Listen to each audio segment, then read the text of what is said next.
నుంచి మీరందరూ కూడా కొంచెం క్షేత్రస్థాయిలో కానివ్వండి, ప్రెస్ మీట్స్లో కానివ్వండి, కొంచెం దృఢంగా ఈ విషయాలు ప్రజల్లోకి తీసుకెళ్తే ఇంకా బాగుంటుందనేది మా నమ్మకం. ఇప్పుడు నేను కృష్ణమూర్తి గారిని మాట్లాడమని కోరుతున్నాను. మొదటగా మా జనసేనాని పవన్ కళ్యాణ్ గారికి, మనోహర్ గారికి, మిత్రులు ప్రతాప్ గారు, తోటి మిత్రులు సురేష్ గారు, గుంటూరు భారత స్టేషన్ సభ్యులు, మంగళగిరి, అలా ఇతర బజోడా భారత స్టేషన్ మా వైస్ ప్రెసిడెంట్ పొప్పాల, అందరికీ కూడా నమస్కారం. ముందుగా ఈ అవకాశం ఇచ్చినందుకు. తెనాలి భారత స్టేషన్ కూడా ఉన్నారు. Thank you sir, thank you. అందరూ కూడా మరి ఈ ఉద్యమంలో భాగంగా మనందరం విధులని బహిష్కరిస్తూ ఈ రోజున ప్రజల కోసం మనం వచ్చాం. ఎందుకంటే న్యాయవాదులంటే సోషల్ ఇంజనీర్స్, డాక్టర్సు, ఇంజనీర్సు, లాయర్లు తీసుకొస్తే న్యాయవాదులు చేసే వృత్తినే నోబెల్ ప్రొఫెషన్ ఇచ్చారండి.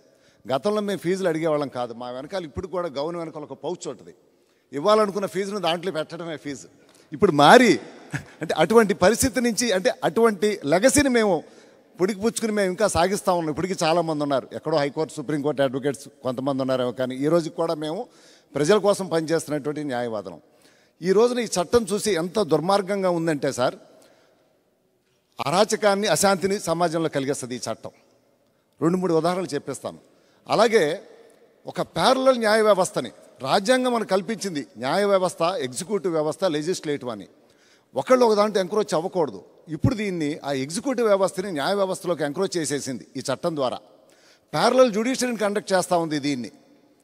ఇది చాలా దుర్మార్గం. అలాగే వివాదాలు లేనటువంటి ఆస్తులని వివాదాల్లోకి తీసుకెళ్ళిపోతూ ఉంది. ప్రజలకి ఎంత అనుబంధం అంటే, కుటుంబాన్ని అన్నా పోగొట్టుకుంటాడు కానీ ఆస్తిని పోగొట్టుకోడు. భూ అంటే అంత ప్రేమ, ఇల్లు అంటే అంత ప్రేమ.